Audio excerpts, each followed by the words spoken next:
Hello, everybody, and welcome to the Gaming Lounge Podcast, episode 94. Once again, I'm your host, Sebastian, and as always, I'm joined by Dory. How you doing, Dory? I am very good. And if I do this, I can move time backwards 5 minutes and 42 seconds on average if I was Max Caulfield, but I'm not. Hello, everybody. Welcome back to another episode of I Can't Rewind Time, but I wish I could.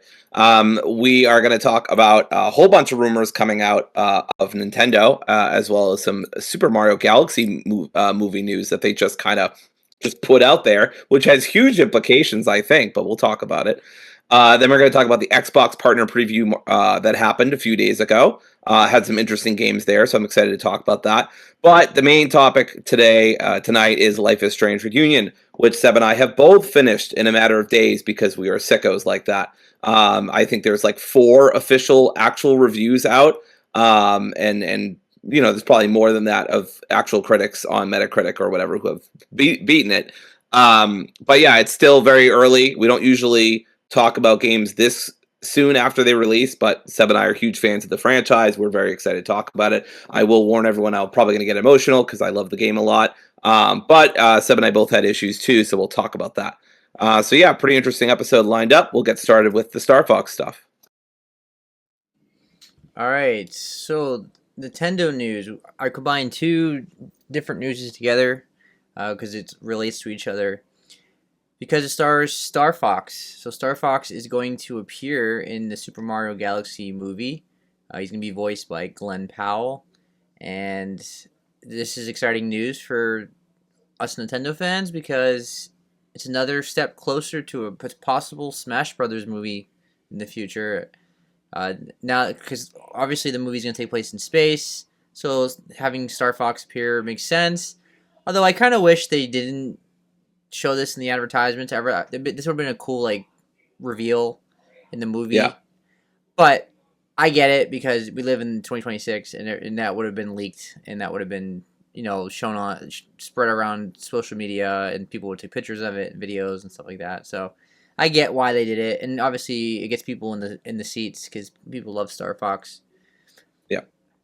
But yeah, I'm excited for it. He looks like classic Star Fox. It looks really good, and I'm curious if he's just like a cameo. Is it like a 5-second scene, or is it gonna be like he plays a major role? Is he gonna assist in like a final battle? Is he gonna do anything? Are we gonna see his other characters, the side characters? Are we gonna see like Falco or something? A lot of questions to be answered. I'm excited for that movie. I recently watched the Mario Brothers movie again, like a month ago. And it's a really good movie. I mean, I'm not saying it's like groundbreaking like storytelling, but like it does what it wanted to do, and it was a super accurate movie. Like it's a fun movie for kids. It's very colorful and the animation's incredible. So I really enjoyed it. Like I said, it's not like groundbreaking, but it's a Mario movie. Like it does what it wants to do. Like it achieves its goal. So I'm excited, and then hopefully this leads to. Well, they're doing a live-action Zelda movie, so I don't see how you can do live-action with CGI animated movies, but maybe they'll find a way to do another Link or Zelda or something like that, and then we'll definitely get close. I would be excited to see a Luigi's Mansion movie. Like that'd be a cool like Halloween movie. It doesn't even have to be like a major like movie. Like just do like a 40-minute short on Peacock or something. Now I need a Zach Kreger directed Luigi's Mansion movie. That would be amazing. Imagine that Zach Kreger directing that. Incredible. That'd be amazing. Yeah, that would be totally sick. A Blumhouse Luigi's Mansion movie or something like that. Yes, a Blumhouse version of Luigi's Mansion. God, jump scares. That'd be incredible. So many jump scares. Jump scares every 5 seconds. Yeah. That'd be awesome. But yeah, there's endless potential now. Like Nintendo makes a lot of money on these movies. I assume this one's gonna be a big hit too, and it's gonna lead to more and more movies. So it's very exciting. It's gonna tap into that millennial audience or like parents audience too, because it's it's going to it's harkening back to the Wii era, right? With the title and the premise, of course, being Super Mario Galaxy, and that's one of my favorite Mario games of all time. I loved that game on the Wii. I don't think I ever played the sequel, but I loved the first one, and played it when I was a teenager or whatever. So yeah, definitely they're targeting that. Yeah, I think this is exciting, and those are the implications I was talking about earlier, where it's like, yeah, it kind of does feel like if you have Star Fox, who's technically completely from a different game and different universe, then it's like it feels like they're making a Nintendo verse or some version of the MCU, but with Nintendo, and which is basically just Super Smash Brothers. So I wonder if that's the long-term plan where they're trying to do that. But obviously, it could just be a cool little cameo. He drives by in his ship, and it's 5 seconds, and it's done, and he's never mentioned again. Right? I don't think Nintendo would do that, for the record, because that would leave a lot of money on the table. But I mean, they've also been leaving a lot of money on the table with Star Fox for a long time. So I don't know, a decade now. I don't think they would hire Glenn Powell, like an actor people know, to be like a 5 second scene. I'd assume he has a role in the movie. Yeah, that's a good point. I forgot he has a voice actor and all that. Yeah, it's probably more substantial than that. I would imagine it's just a short cameo, but we'll see. Yeah, I would assume the next movie, if they do another one, would be a Donkey Kong movie, right? Yeah. Because they already had Donkey Kong in the first one, and they already set up the whole world, and they could do. And Bonanza was super popular, so yeah, that makes a lot of sense. So, all right, so let's move on to other Nintendo news, which is not really news per se; it's more like rumors, but exciting rumors. So, according to prominent Nintendo insider Nate the Hate, who shared a plethora of information on the company's 2026 plans, matches with what VGC has heard from their own sources. So I'm reading this off VGC, Video Games Chronicle, and they're hearing the same thing, that Nintendo is making a new Star Fox game, a revival of the classic Star Fox, and it's coming to Switch 2 this summer, which is hot in the heels of the Fox news that we talked about from the second movie. It says the new game would mark Star Fox's first major new release in a decade, following Platinum Games' Wii U entry Star Fox Zero. So it's been a whole decade since we got a new Star Fox game. Furthermore, a new 3D Mario game won't arrive in 2026 as expected, according to Nate's sources. The last 3D Mario game, Super Mario Odyssey, was released during the original Switch's launch window nearly a decade ago. And despite last year's Donkey Kong Bonanza from the same studio, a major new entry had been expected soon. Which I was expecting a Mario 3D game this year, but I guess it's not happening this year. But in replace of it, sounds like they're remaking Legend of Zelda: Ocarina of Time to coincide with Zelda's 40th anniversary this year, which is... We'll talk about it. Says Nate the Hate says one game that will not be releasing in holiday 2026 is 3D Mario. 3D Mario will be releasing in 2027. Makes sense. But there is another anniversary this year, and it's the anniversary of Legend of Zelda. What I can share with you today is that the second half of 2026, approaching the holidays, we are going to receive an Ocarina of Time remake for the Switch 2. According to Nate the Hate, Nintendo is unlikely to stream a general Nintendo Direct until June. Or no, probably around Summer Game Fest. But it could make smaller announcements on social media, such as new looks at Splatoon Raiders and Fire Emblem Fortune's Weave, and the anticipated Switch 2 editions for Pikmin 4 and Xenoblade 2. So this is very exciting. Let's start with the Star Fox news, or rumor rather. It's been like decades since we got a Star Fox game. It's one franchise Nintendo fans have been begging for. And the classic style of Star Fox is I'm excited. My only question, and unfortunately, I probably know what the answer is going to be. How long is that game going to be? If it plays like classic Star Fox, and you say you can beat the game in like 5 to 8 hours, is that worth $70? That's probably the downside to it. But we'll see. Maybe they'll have RPG elements. Maybe you could do a whole storyline. Maybe you could have a whole like 3D platformer kind of game, like the one on the GameCube. But we'll see. What do you think? Yeah, I would have similar questions. Also, if it's a Switch 2 exclusive, similar to the rumored Probably. Legend of Zelda remake. I played Star Fox 64 when I was younger. I of course had a really hard time with it. I don't think I ever beat it. But I do remember vaguely playing it and liking it when I was a kid. I never played the GameCube version, of course, because I never had a GameCube when they did the Star Fox game with Crystal in it. Yeah. The Blue Fox. And I never played Zero. I didn't even know that existed 10 years ago. Although I wasn't playing games in 2016, so I guess that makes sense.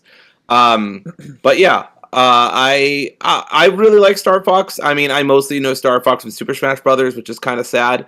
But I would love for him to get another game.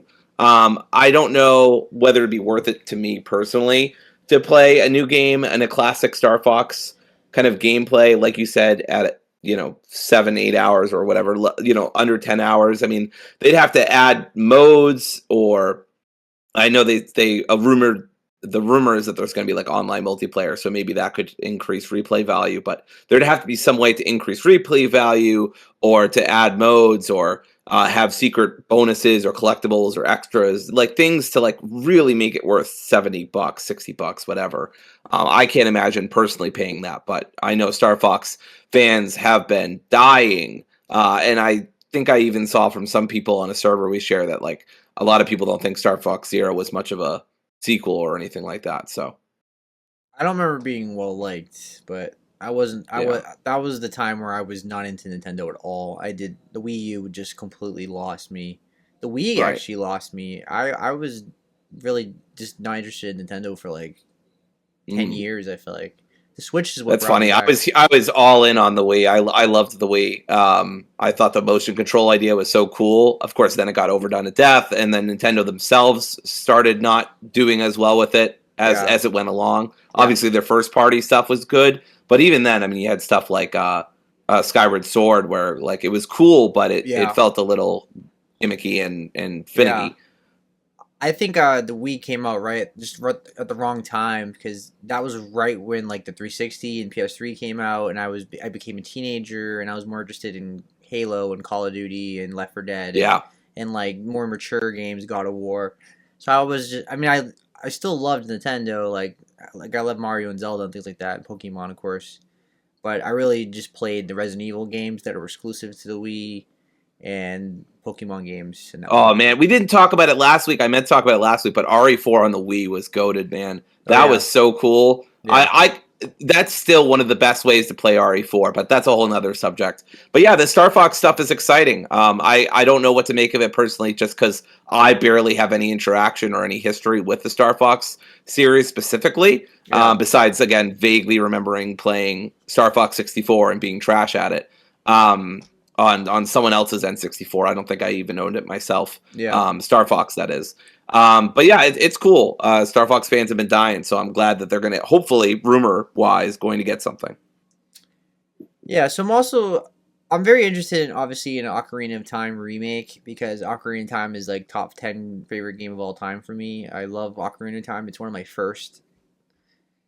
I mean, it's my first Zelda game. I was 5 years old when it came out in '98. I rented it from Blockbuster. And I used to play it all the time, and I beat it several times. I played the 3DS remake as well and I beat that. And I'm curious how this game's gonna play. Is it gonna be just like the same game, just with better graphics? Are they gonna like do quality of life, make the water temple better, uh, things like that? Yeah. I mean, yeah, I'm very curious what this is gonna be. It almost sounds too good to be true, and I'm a little iffy on it. But we'll see. If it's like a major remake and it's amazing and everything like that, then I would love a Majora's Mask remake after that. Yes. Considering it's a I sequel. was I was a Majora's Mask kid. I know this gets me on the wall of shame every time I bring it up, but I got to mention it. I've never played Ocarina of Time, and it's like one of my like biggest like gaming sins that I've never played that game. But I loved Majora's Mask, and I was just completely unaware of Ocarina of Time when I was a kid. Yeah. So to me, I knew about Zelda, I'm pretty sure, but I didn't know that it was like sequel or whatever to another game. So I never played it until later on, through osmosis. I was like, oh, Ocarina of Time. Okay. Yeah. I'm really bummed if this is exclusively for Switch 2. I would be super bummed because I'd finally be able to fucking play this game, but they put it on the console I don't have. So that would be a huge bummer if that's true. I hope it's not. I would love for them to put it on the Switch as well because I would buy that. I would buy that for 60, $70. Especially if, like you said, quality of life stuff, if they improve the graphics, if they make certain temples a little better, if they make Navi a little less annoying, right? I've seen Ocarina of Time several times, especially through speed runs. So I'm pretty familiar with the game itself, but actually playing it, I don't think I've literally ever played it once. Not even the DS remake. I didn't even play the Majora's Mask 3DS remake. I think by the 3DS I had given up on the DS. But yeah, this is more exciting to me than Star Fox. I think to more people, probably most people. Yeah, I would imagine the original game doesn't age well in terms of controls and how it plays. Because obviously you can play it on the Switch 1 on the Nintendo Online if you pay for online. And yeah, I'd imagine a lot of people couldn't play that nowadays. The thing about 3D games is 3D games don't age as well. A lot of PS1 and Nintendo 64 games were great back then, but I don't. If you played it today, I don't think people would like it as much. Honestly, we've evolved so much in our control systems and things like that. Like, play Mario Galaxy 2 and then play Mario 64, and you'll see the difference. Or play Mario Odyssey and then go play Mario 64. You'll feel the difference. Go play Mario Odyssey and then go play Banjo Kazooie, and it will feel ancient. So I know some people would disagree with that and will get very mad about that, but I think that generation doesn't age well, unfortunately, and need remakes if they do it correctly. So yeah, I'm definitely interested. I need to see it, of course. If it's the same game but look prettier, I probably still might get it. I love that game so much, and I hope other Zelda games get the same treatment. I think Wind Waker needs a true remake or a remaster more than just putting it on the GameCube version of Nintendo Online. I think Majora's Mask needs love, but I think what really needs love is Twilight Princess. That Skyward Sword got a remastered on the Switch.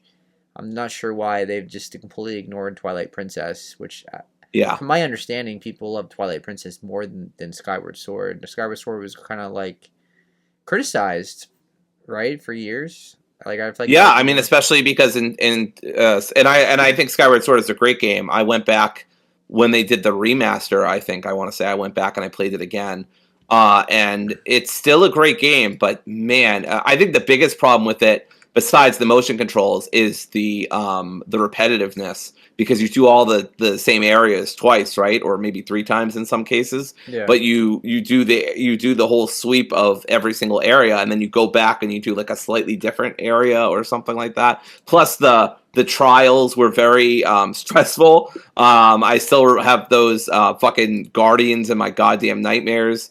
It's just, I love that game for sure, but it has its problems, and I think Twilight Princess is probably a stronger overall game. I mean, that fight with Zant at the end, and also with Ganondorf, of course, just legendary moments. No pun intended. But yeah, a really great game right there with Twilight Princess. But been a while. Yeah. So we'll see. Hopefully, it's true, and we'll get a Star Fox game in the summer, which seems like a good time for that. And then Zelda in the holiday season would be awesome. So I'm looking forward to it. Switch 2 has been good, right? But like a lot of their games so far have not been like 9 out of 10s, though, right? There's a lot of games that are getting 7s and 70s in the Metacritics. So they only had a few like massively highly rated games so far.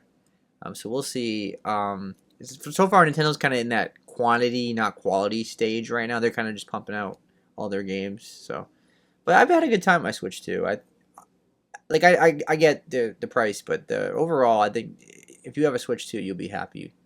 For anyone that buys it. Anyway, let's move on to Xbox Partner Preview March 2026, which had a fair amount of games. It was like what, half an hour long overall. Yeah, it was like 35 minutes, a little over 30. Yeah, so we're gonna go through like 95% of the games. The only ones I left out were like Dispatch, because that was the Xbox announcement, and we already played that on Steam, and then the Hades 2 news, which is coming to PlayStation and Xbox. Which I didn't mention that because we also have that on Steam and already beat it and had it our top list already. But other than that, I want to talk about every game, whether we talk about it in detail or not. All right, let's start with the very first one, which was Hunter: The Reckoning, Death Wish, a new first. All right, Seb.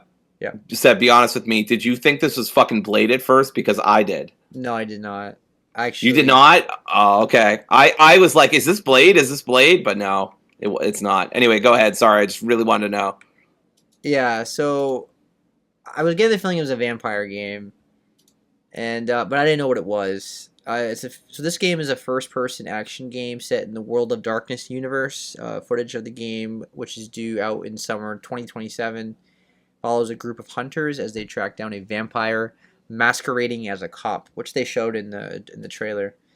Yep. So I was like, what game is this? Why do I feel like I know that title? And then I looked at it. Yeah, this is a game that came out in 2002. It was a hack and slash third-person game on the Xbox and GameCube. And so I guess this is either a remake or a reboot. I'm gonna say it's a reboot of the franchise. And I would think so too. Yeah. So we don't know what the gameplay is gonna be like. I don't think they showed any gameplay. I do want to say that jacket is fucking sick. The one with the cross, with the cross going through that cobra's head. Yeah. With the gnarled barbed wire or some shit on it. That was fucking cool. Yeah. That was my big takeaway from the trailer. Is like, damn, where can I get that jacket? It's first, but yeah, the game looks cool. Yeah. Oh, sorry. Go ahead. I was gonna say the game I remember was third person, but this one is first person. Now there's no gameplay. It's more like camera just zooming into the scenes. It's not really showing any gameplay. So I need to see some gameplay before I get excited. It's very briefly, like you're holding a gun and then you can twist somebody's neck and stuff like that. Yeah. I will note that the World of Darkness universe, for anybody who's like, oh, why does that sound familiar? Well, IGN is being a little cheeky here when they're saying as they track down a vampire masquerading as a cop, because this is the Vampire the Masquerade universe. I don't know. I'm not saying, by the way, that the universes are connected. It's the same people, right? The same people who made Vampire the Masquerade also made this thing, whatever the heck it's called, Hunter: The Reckoning, Death Wish. I think, by the way, that is such an overly long, overly complicated title. I don't like the title. That was also another one of my big takeaways. I'm like, that's a dumb title.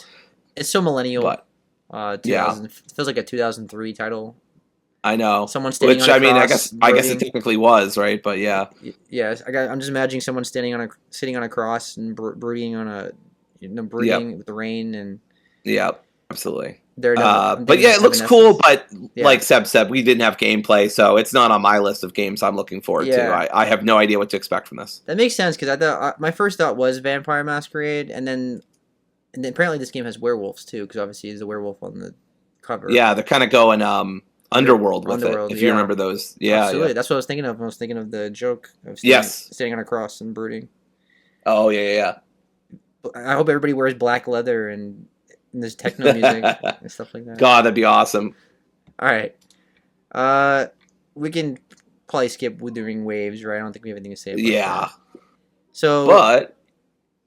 did you want to say anything? No, I was going to say, but The Expanse looks more interesting. Yeah, The Expanse... Osiris Reborn is a third-person action RPG set in the Expanse universe.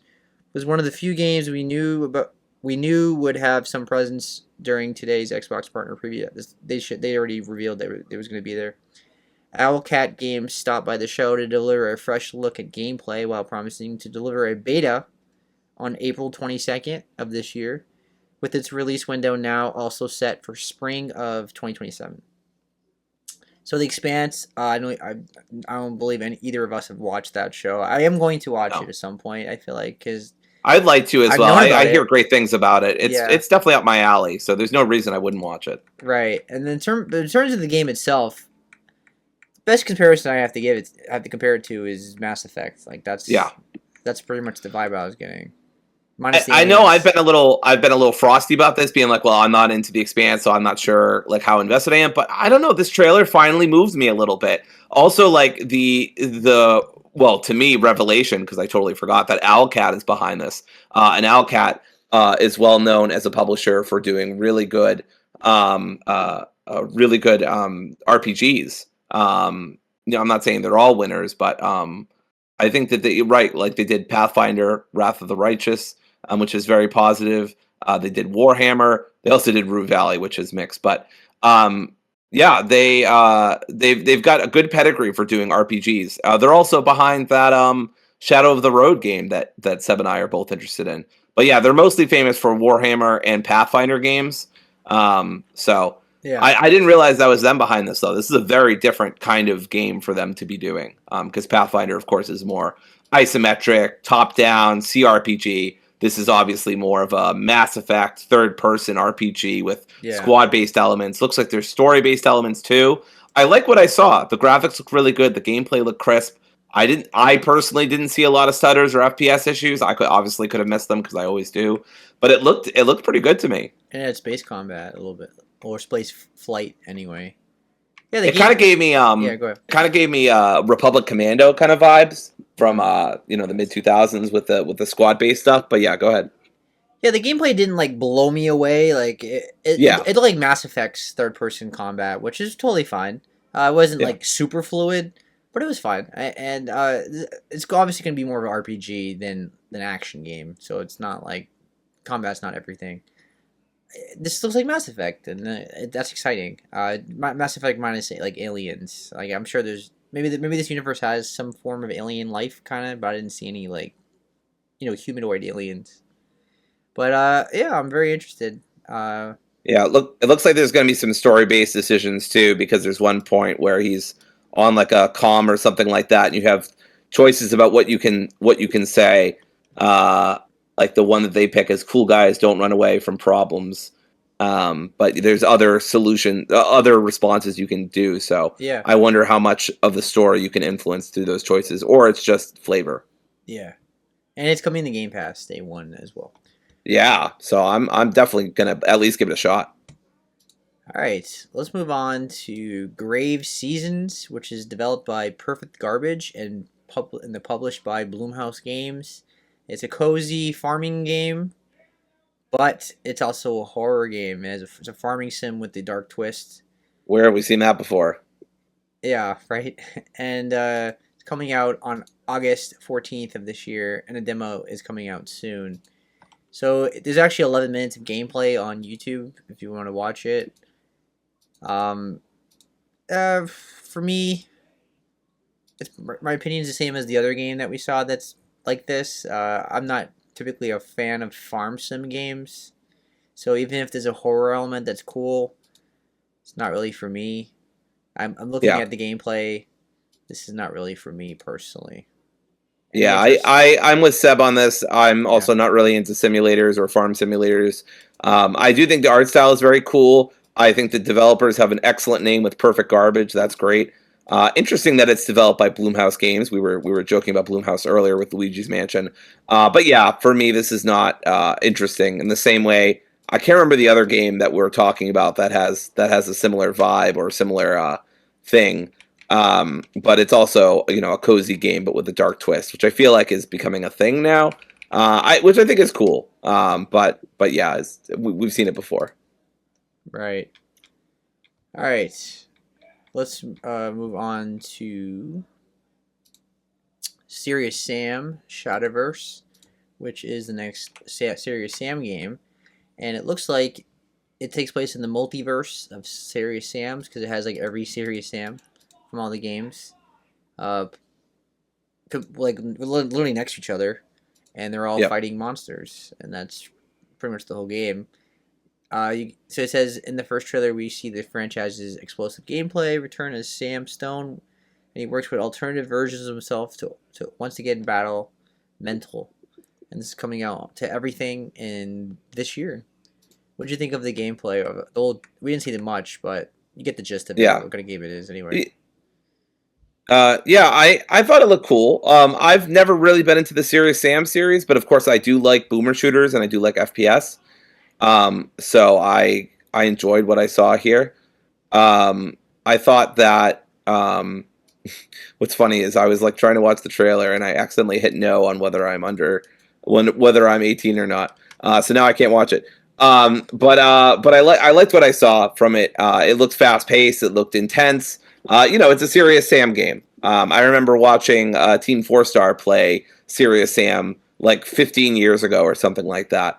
And this looks like just another Serious Sam game. Yeah, pretty much. I mean, if you like those kind of games, you'll enjoy it. If you don't, then you won't enjoy it. So that's pretty much comes down to that. All right. The next game was Stranger Than Heaven, which is by RGG. They've been hyping this game a lot. This game just oozes aura. All the promo shots of this game are amazing. While its release date remains a mystery, the showing did come with the reveal that its story will take place across 5 different time periods and in 5 unique cities. And it says, expect RGG to unveil more when Xbox presents a special look at Stranger Than Heaven premieres on May 6th. So we'll probably get a release date then, I would assume, and way more gameplay. But what they showed was gameplay, of course. We got to see the fighting. Everything was in real time. There was no like eye candy. We got to see like use of weapons. It was pretty violent. People getting stabbed in the back. People getting thrown out of buildings. You got to see the settings, the environment. This is probably the prettiest looking RGG game in terms of environments that we've gotten to this point, right? Like, the background is stunning, and the character models look. They have a bit of a different color palette or shading, right? That makes it look like old style. So it looks really cool. I mean, this game is a day one for me. So I'm already sold on it. I'm assuming you are as well. I mean, yeah, absolutely. I really liked the music, especially. Like, I feel like I could have listened to that forever. Just the jazz and just the the drums just going and going and going. Like, it was so good. It was so fun. Apparently, you're going to be going through 5 different eras and 5 different like times or whatever of Japan, which is a really cool idea. Yeah. I don't think that they had said that before, so that was definitely like a new thing for them to kind of reveal. Yeah. But yeah, I thought this looked really cool. The combat looked really fluid, and the graphics look great too. I mean, like Seb said, I've been sold, but this just made me even more sold. Yeah, 5 different cities, 5 different time periods, different art. The art style looks a bit different, more violent. Gameplay looks fun. You already know the storyline is going to be good and the music's going to be good. So it might be a 10 game of the year contender when it comes out. We'll see when it comes out. This feels like a next year game. I feel like this is probably coming out like January or February of next year. Because like I feel like don't the Yakuza games usually come out like the beginning of the year? Well, certainly the last one did. I don't know. Maybe I'm misremembering, but you could be right. But it feels like a next year game. I don't see it coming out this year. All right, next, and that's also coming to Game Pass day one. Super Meat Boy 3D. There's long promise to bring one of the biggest names in indie games somewhere new, and now thanks to its new trailer, we know that its release date is set for March 31st, which is actually in 2 days. The wait for crushing 3D platforming comes to an end in just a few days when the game launches on every platform. Well, it looks this is more appealing to me than the original game, which I played on the 360 and other platforms. I have it on Steam as well.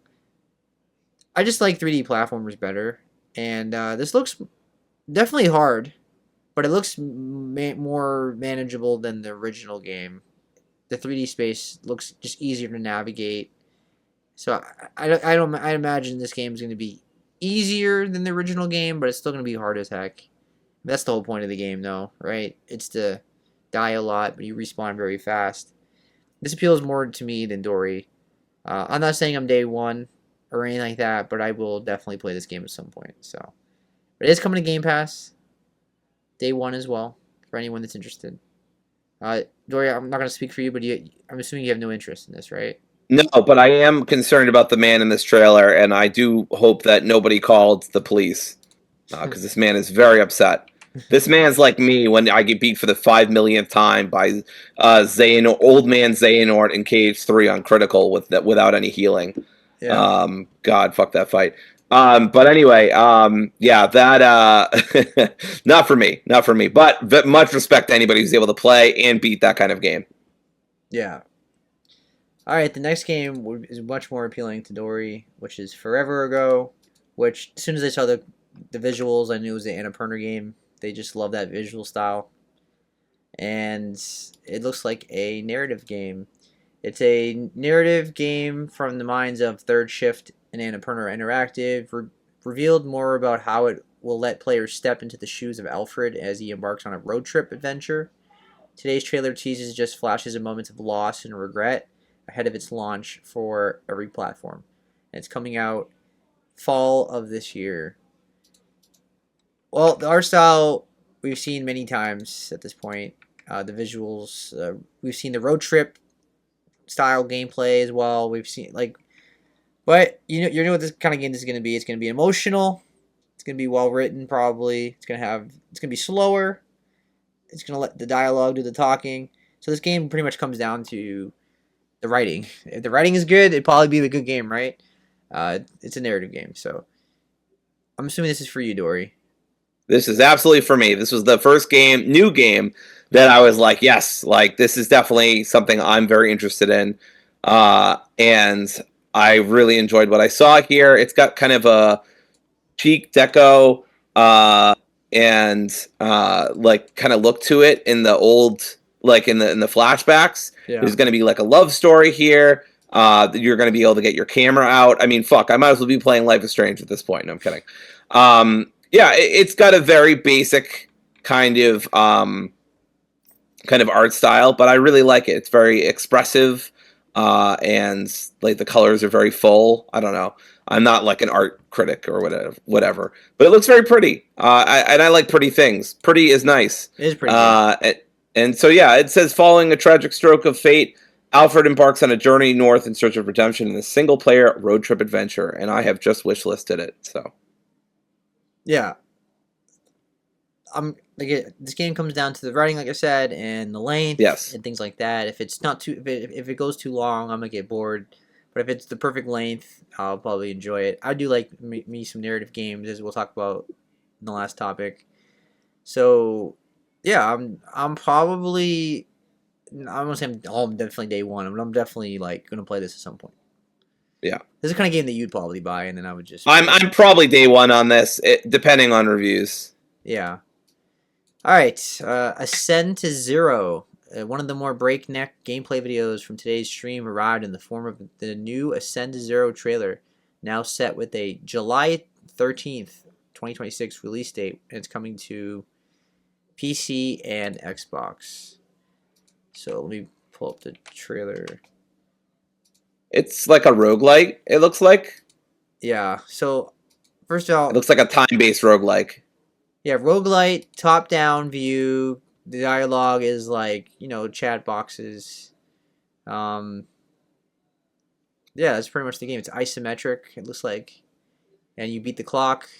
And it tells you to stop time, which is very funny, a roguelike where time is your enemy. I wonder if there are any other roguelikes that have done that recently. Yeah. Maybe award-winning ones, I don't know. But I'm not being serious, by the way, of course. It's very different. But I just thought that was a funny parallel. But yeah, this isn't for me, of course. But I do like the art style. I think that's cool. It's very frenetic pace, very kind of gives me like a digital chibi vibe, like a Mega Man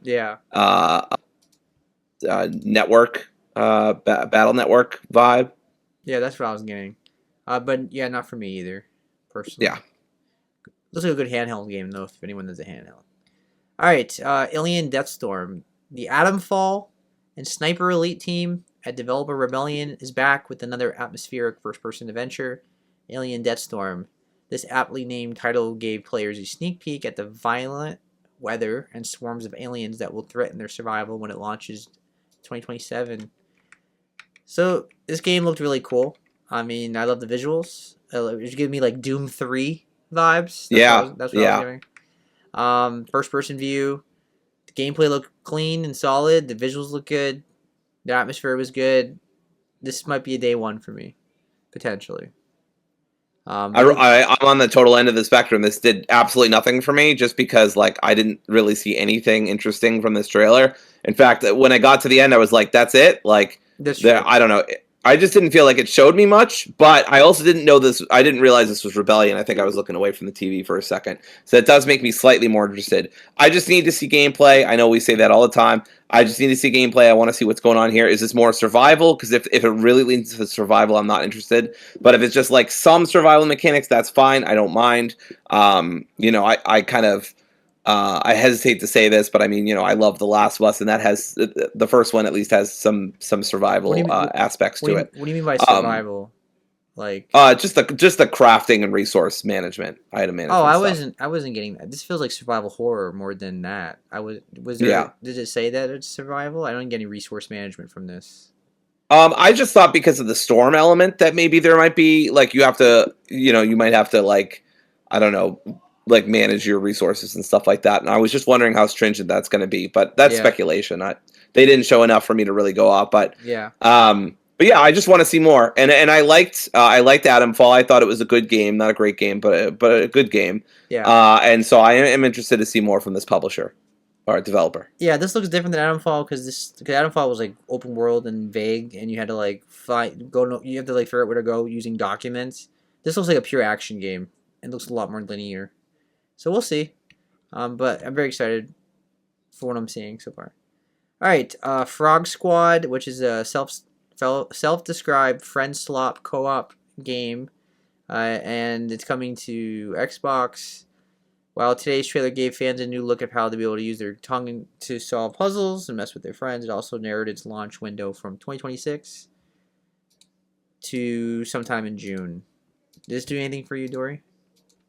No, I barely even paid it any mind, honestly. I just kind of like, I saw it and I was like, cute, but not much else. Yeah, I appreciate party games, and but it's not for me. I don't have anyone that plays these kind of games to play it with, so even if I was interested, I have no one to play with. So, yeah. Blue Happy Snaps. It says Bluey Happy Snaps. So it's a Bluey game. Dory, any interested in a Bluey game? I'm gonna pass. I know a lot of the kids I work with love Bluey. Not for me. I do want to say I stand Bluey. I think Bluey is genuinely like an educational and cool show. I've learned enough about Bluey through osmosis, through some adults and stuff like that, to know that it actually does tackle important topics. I think that's really cool for a kids show to do. But no, I have no interest in a video game. Also, I heard the last one reviewed terribly, so I'm surprised they're doing another one. You mean Game of the Year contender, Bluey? Of course. Step aside Resident Evil Requiem and GTA 6. That's right. That's right. Could you imagine this game sells like 30 million copies? 95 on Metacritic. Australia, the whole continent of Australia just buys it. Embraces it. Yep. All right. Then we got the DLC for Stalker 2, Cost of Hope. Did you want to talk about that, or do you not really interested? Not for me. I thought it looked cool at first, and then I realized it was Stalker. So yeah, not for me either. So we can skip that. We got Musa, Dirty Fate, which is a gritty action. So gritty action was the true star of the reveal trailer for Gungrave Gore. Developer Iggy Mob. Next game, Musa, Dirty Fate. Gungrave Gore, if I remember correctly, was not a good game. Set against the backdrop of a bloody feudal Korea, the footage highlighted third-person sword combat ahead of plans to launch for PC, PS5, and Xbox in 2027. So, what'd you think of this game? It looked cool. But I have no idea. Like, it's the age-old thing, right? Is this Souls? Is this going to be accessible? It just says action. This is funny.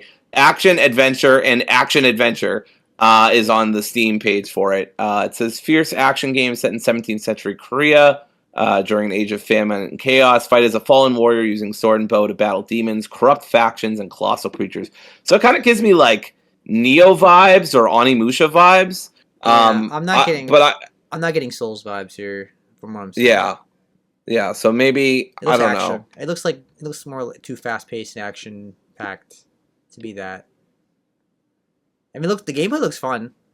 Yeah, it does look cool. I have questions about how well it would play, but and how hard. But you're right that I didn't get any like straightforward like Souls vibes from it. Yeah, I'm not getting Souls from it, but I don't know. I mean, it's Souls like if you talking about Soul as in Korea Souls like, but Ghost of Soul people. Ghost of Soul.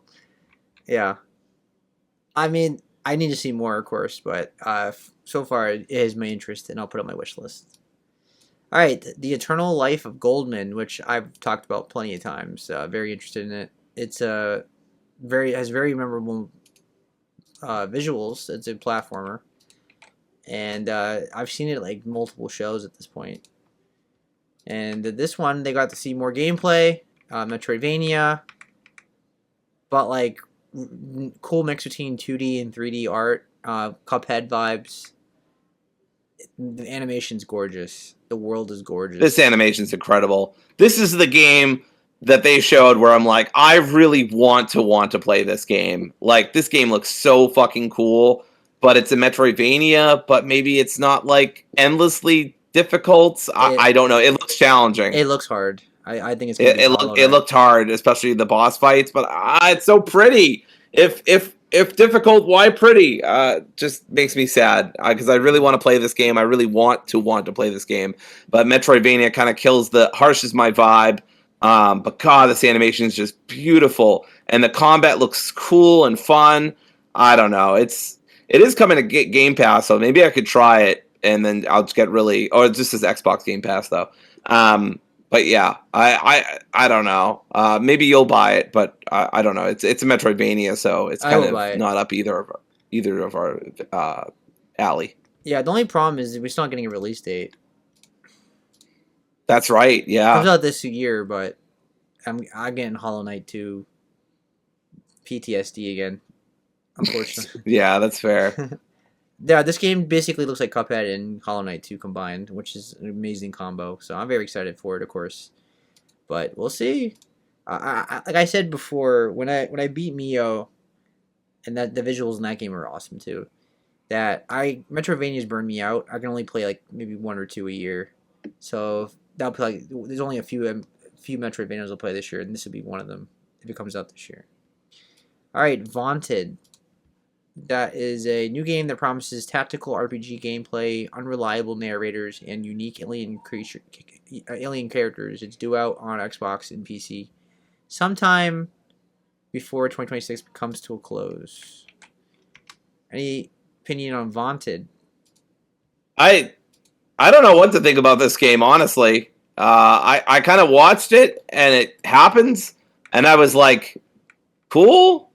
I don't really know what to think. I honestly don't. It doesn't feel like your kind of game, personally. Yeah, tactical RPG is not usually what I'm interested in, but it does seem to have like fast-paced third-person action, which I do like. It's like both, and I'm not against the cartoony art style. I don't know. I'm kind of on the fence on this. I'm not against it, but I'm not. Nothing in the trailer made me go, oh well, that's definitely a day one for me, or even adding to my wish list. So yeah.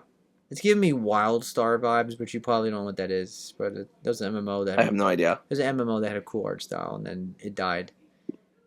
But it had a lot of potential. Yeah, like I'm not usually a tactical RPG fan, but there was some exceptions. I had Final Fantasy Tactics in my top 10 list last year, and I like sci-fi. I like the cartoony art style. I like the visuals. I'm going to keep an eye on this. This is a wish list game for me, and then we'll see. All right, and then finally, they closed with a perfect game for Dory. Yeah. Artificial Detective. So it says... Let's go. The Xbox partner preview came to a close with the first look at Artificial Detective, a third-person adventure game starring a robot detective. Its debut trailer reveals a story that digs into the disappearance of humanity teasing a case that players will get to crack wide open when it launches on PC, PS5, and Xbox in 2027. So this, first of all, the visuals of this game is just incredible. That's the first thing that jumped out at me. It looked like a movie, and now we didn't get, and I don't know if they showed gameplay. Like I can't tell. I mean, it looks like. I mean, that's it's so seamless. It's kind of hard to tell what's gameplay and what's not, right? Or it's just eye candy. I think they did show a little bit. I'm looking right now. You can shoot and activate electricity. Yeah. So they showed a little bit, but it looks so cinematic. Good. But it looks so cinematic that it looks like eye candy. It doesn't look like it could be. It could be. What do they call those slices or vertical slices or whatever? Yeah, that's what I'm getting. But we'll see. Yeah. So I'm not as big as detective games as you are, but I still like a good mystery in a game, and I love third-person action games. That's my favorite genre, and I love sci-fi. Yeah. This has all the makings to be an awesome game. Yeah. This is, I love noir. Disco Elysium, of course, one of my favorite games of all time, period. Let alone favorite indie game. I love detectives. I love the Knives Out movies. I'm a big, I enjoyed the Agatha Christie a book about trains. Can't remember what that gets even called. But yeah, I'm a big mystery fan. I'm a big noir fan. I grew up loving Batman the Animated Series, which I think probably planted a lot of my love for noir. Not that everyone who grew up with it grows on to love noir, but I think that's part of what did it for me. I also loved Eliza Mazda when I was a kid. I think she was my first animated crush, and of course she's a detective. Yeah, I've been interested in detective stuff, especially the past few years. Especially when Kim and I went to the Harvard warehouse book sale a couple days yesterday, and I think 3 out of the 5 books I got were noir. I love a good mystery. I love a good detective stuff. I'm very critical, not to get too political, but I'm very critical of policing in modern day America. But I think if there's one kind of policing that's fairly justified on the face of it, it's good, solid detective work in terms of murder and stuff like that. Anyway, that is all to say. This is extremely my shit.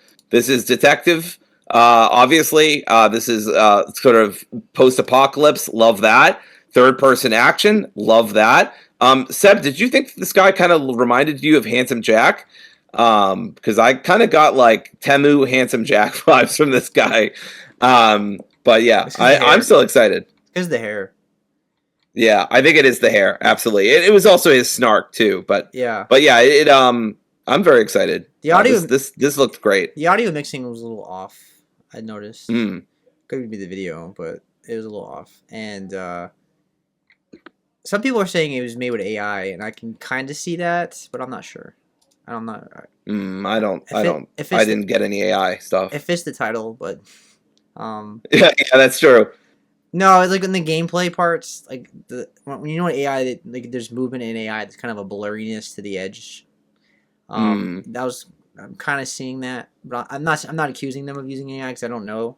I'm just saying that's sure. I need to see some gameplay before I get really hyped for it. But what I'm saying, this was a great showing. It's probably my favorite thing shown at this showcase.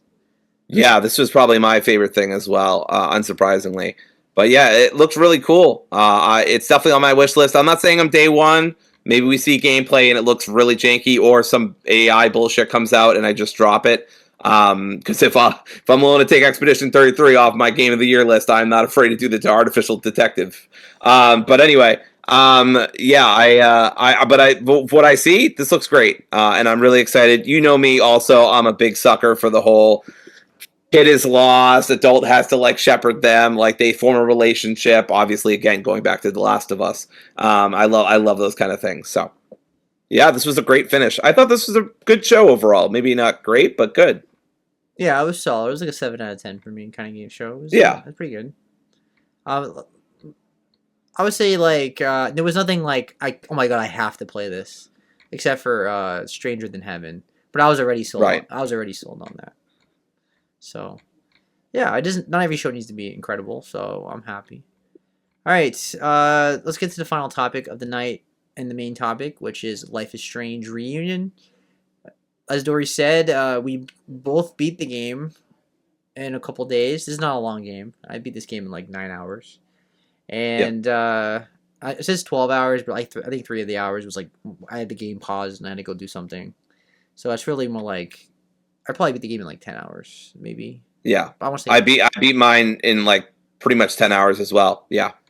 Yeah. So and I got all the collectibles as well. I got most of the achievements. So I basically 100% of the game. All right. So let's start with the premise. Life is Strange Reunion brings back Max and Chloe together in a new story that focuses heavily on their relationship and the consequences of everything they've been through. It's still very much a story-driven game where you spend most of your time exploring, talking to characters, and making choices that shape how things play out. Max's rewind power returns, letting you go back and change decisions, solve problems, and see different outcomes. The game leans hard into emotion and character development with a mix of quiet moments, tough choices, and some supernatural elements that are layered into the story. It's less about the action and more about how your decisions affect people and the relationships over time.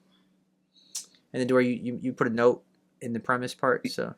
Yeah, just a little thing I want to talk about. A lot of folks in the fandom are very upset because Ashley Birch is not reprising her role as Chloe Price. She was Chloe in the original Life is Strange, and then because of the SAG-AFTRA strike that she was involved in as an active union member, she was not in Before the Storm. They brought in another actress who voices Chloe here, and I, for the record, think she does a great job. But a lot of people are upset because Ashley's not back. I looked into it, and why Square/Deck9 did not rehire. And as I presumed, it's because she's a union actor and they don't want to pay union prices, which I think is total bullshit. And is especially bullshit, by the way, because Life is Strange markets itself as a very socially progressive game. And I think that it does do that very well when it comes to issues of gender and sexuality. But I do think we're kind of letting down our social progressiveness here when we're not actually living that through our values and hiring union paid actors. But this is all beside the game. I'm not saying it ruined the game for me. It's just something I felt was important and felt like I needed to say because it is an important thing. Ashley Birch is a tremendous voice actress. Obviously, she voices Aloy, and also she voices a character in Outer Worlds, who I can't remember her name, but is my favorite from the first game. But yeah, she's a great actress, and she's been in way more roles than just those two. So it's a shame that she's not in this game, but I do want to emphasize, I think the actress that they have, I think her name's Rihanna, that they have for Chloe she's very good. I have this kind of weird issue where I feel like Max and Chloe's voice sounds weird to me, but then I start playing. I have this in double exposure too with Max, and it's the same voice actor as Max was 10 years ago. So there's no reason for me to have this, but I guess it's just the passage of time. But it's just Max's voice sounding weird to me. But I think that's just what time does to you, ironically. But yeah, I just wanted to note that about Ashley Birch. I think it's a shame that she's not in the game and that they wouldn't pay union actors. But with that said, Rihanna is great at what she does. So it's not a huge, ultimately not a huge deal. Yeah, for sure. Ashley Birch is awesome voice actress. She's in a lot of games. She's in The Last of Us. She's Tiny Tina in the Borderlands games. Yep. She's Aloy, and she's in Mythic Quest as in live action, of course, and a bunch of other games. All right, let's get to the pros of this game. There's a lot of pros. First of all, this game is a major nostalgia trip for longtime fans with Max and Chloe's relationship. Like, this game is a true sequel to the first game. This is like the conclusion of their stories, and there's a lot of build up to this game, and I think they did a great job. I had some concerns about bringing Chloe back, and I think they did a good job with her character. It felt like Chloe to me. It felt this game gave me major first game vibes, which I missed. It didn't have as much exploration inside dialogues is never as good as the first game, but uh, it gave me that nostalgia vibe back of just Chloe and Max hanging out in the junkyard and going on adventures and things like that I missed from this series. So this game does a great job with the emotional story beats. There's plenty of emotional moments in this game. I think you get very attached to the main cast. I think you'll really like uh, Chloe, Max, and Moses, and Safi. I think a lot of people can relate to Safi. I have some issues with her, but her reasonings are understandable. And I understand why she does what she does. Although I think most of her problems wouldn't be there if she just stayed still and listened to everybody and stopped storming off in 5 seconds. Because all she had to do was hang around everybody. They were all like, just stay with us and we'll help you. And she kind of just like, I'm just gonna have a temper tantrum and storm off, and then go do something different. But Sam and I were talking about this. I really think Safi. I won't go too deep into details because I don't want to spoil anything. But suffice to say, she has a lot of unresolved trauma that she's going through through losing her best friend, and and I think she just has very poor coping mechanisms, and that's probably through her overly controlling, slightly emotionally manipulative. I hesitate to say abusive, but at least emotionally manipulative mother. The father's really never mentioned, so we don't know anything about that. But which obviously doesn't justify anything Safi does necessarily, but it makes it, like you said, more understandable of why she does what she does. I find Safi a very frustrating character. But as a non-binary person, it is my religious obligation to support a shapeshifter. So I have to stand her for that reason, if not nothing else. But yeah, I get what you're saying. She can be very frustrating. Yeah, it's also a byproduct of her character from Double Exposure, which I found very annoying. And I'm going off memory, but I found the story to be like rolling my eyes and convoluted. And her character, I don't know. Like, I'm not saying she didn't need to be in the game, but like if she wasn't in the game, I don't know if the story would have been that drastically different. To be honest with you, which is funny because the whole game's about her being murdered. Well, at least the first 3/4 of it is about her being murdered. Yeah, but like, if you really think about it, if you took her out of the game, would the story really be that different? Because the whole game is them trying to avoid the fire, prevent the fire. Oh, you mean this game? This game. I understand. Yeah, I think they kind of had to bring Safi back just out of obligation. Yeah. But yeah, you're right. If she was removed, I think some quests wouldn't quest as if I'm playing Esoteric Ebb. I think some of the story missions wouldn't have been there. But I think you're right. By and large, they probably could have taken her out. But I'm glad they brought Safi back. Well, I know she's divisive. Yeah, but I'll talk about that in the cons. But I don't want to get too negative. All right, so as I said, it feels like a proper return to Life is Strange 1. I thought the mystery of this game was generally interesting and consistent. Like, I thought I was invested the whole game. I said this was like very much like a Court of Owls kind of storyline. Mm-hmm. This storyline was a bit CW. It kind of gave me like Riverdale vibes.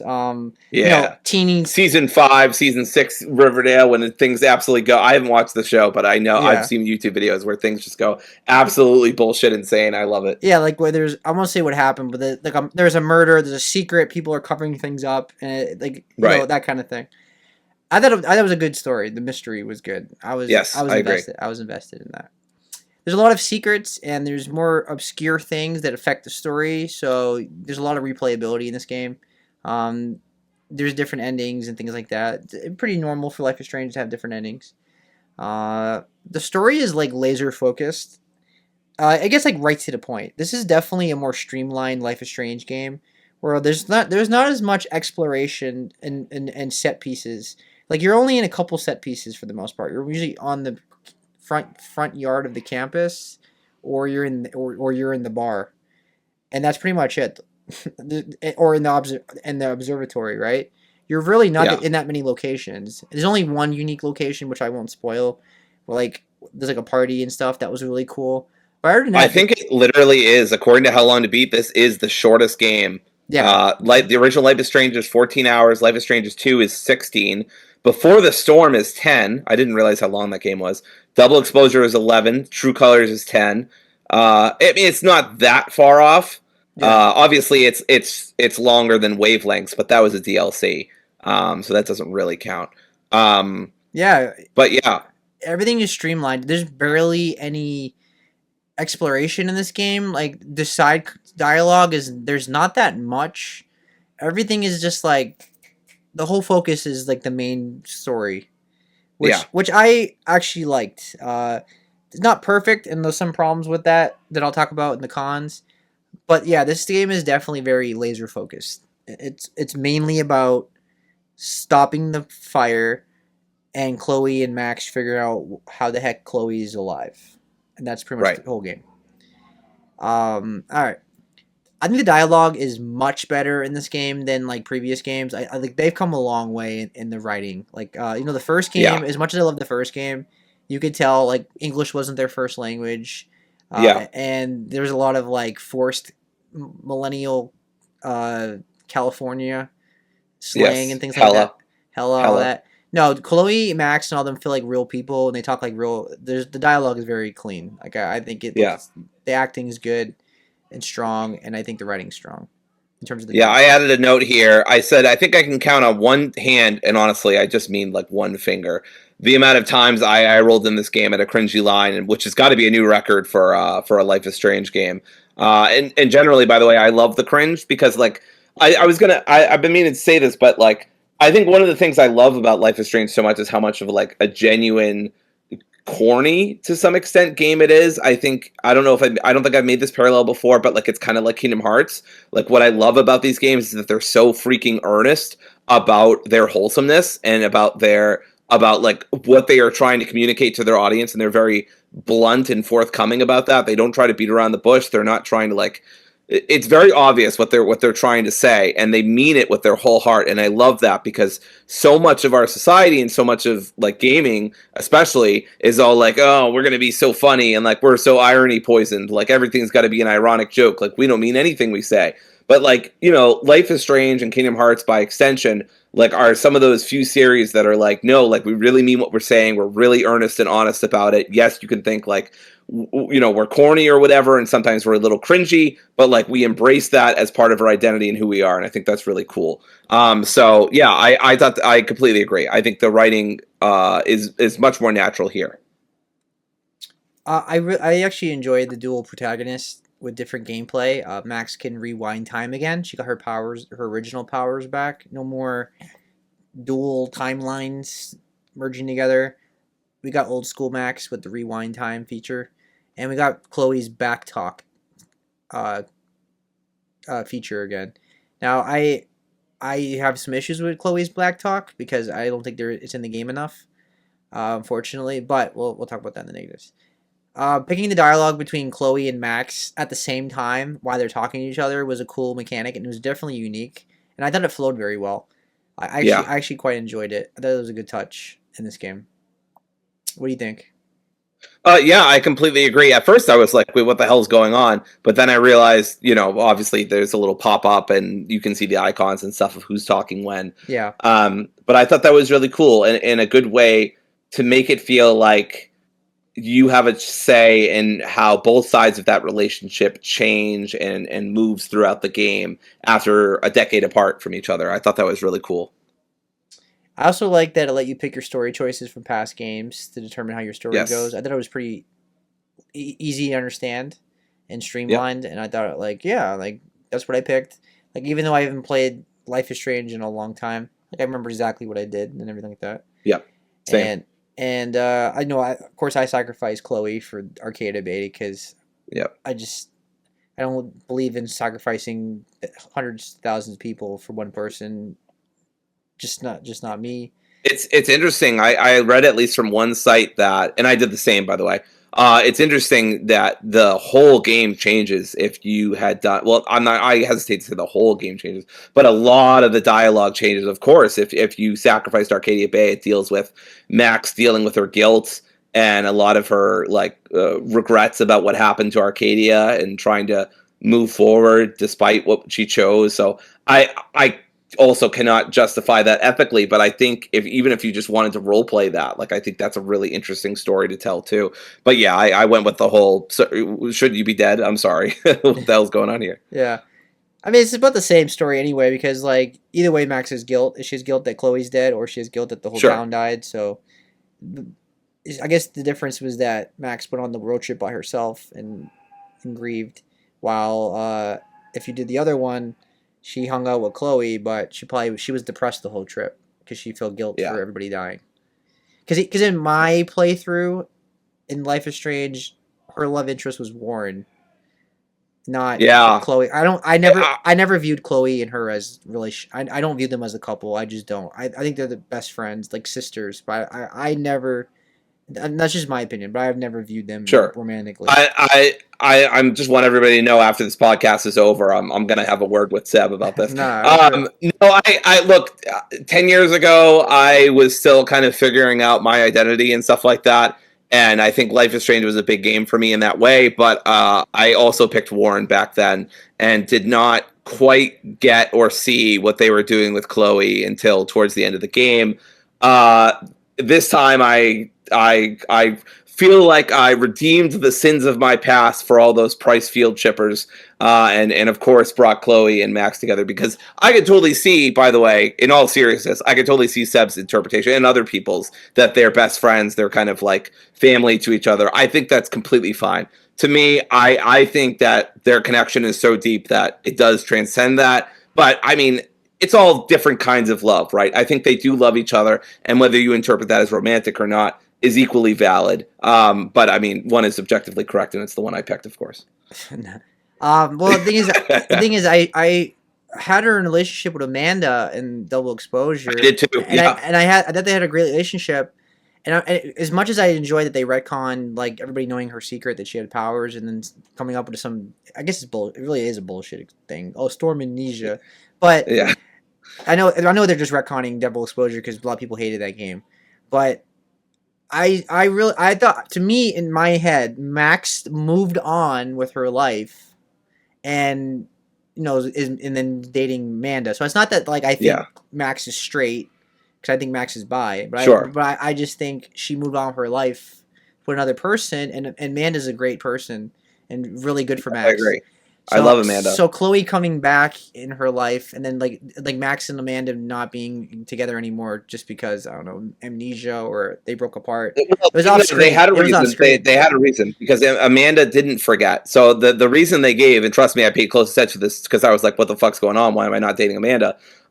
Is because Max kept trying to, Amanda kept saying, don't rewind this, like, she was paranoid that Max was gonna rewind their arguments and stuff like that and use their powers, and Max just kind of got exhausted with it. And then I think Amanda eventually forgot, and the Storm Amnesia came into play. But like, originally it was because once she opened up about her powers, like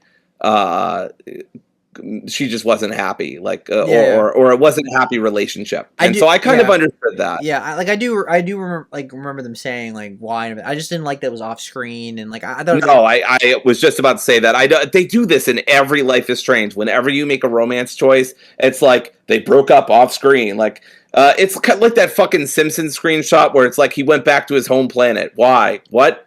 Yeah.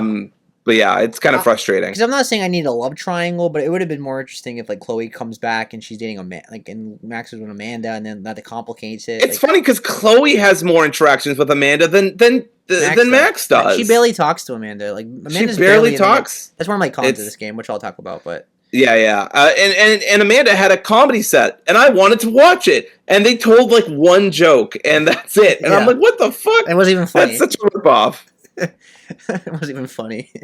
Yeah. Anyway, but yeah, I like that this game retconned a lot of the issues with double. Like, this game fixes a lot of the issues with Double Exposure. Because, say what you want to say about Double Exposure. Some people do like it. I know you and I liked it. I liked it enough. It was like a 7 out of 10 for me. I could definitely gave like a 6 or something.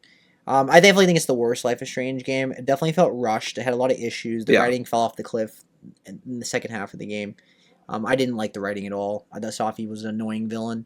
It's not that she was like her. I get why she felt the way she was, but it's just the writing could have been better with it and more developed. Sure. But I can go. I don't go off the tangent, but they fixed a lot of things. I think they streamlined it more. They focused on Max and Chloe, and they made that the strongest point of the game, and it really showed because that was really good. Yeah. And the storyline was just it was consistent. The mystery was good. I liked. You can nitpick some like story elements, and they left things out and things like that, but for the most part, it was clean, and you understood everything, and the motivation made sense and things like that. So I'm happy with that. Dory, your note. Yeah, I am basically just echoing you here. I think Deck 9 took a lot of user feedback and criticism of double exposure, implemented it very well into this game.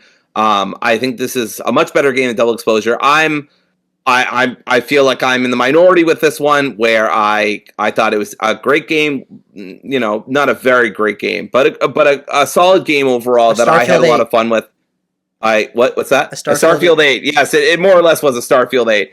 I was like, I could give this a 7, but I love Life is Strange so much, I'm going to give it an 8.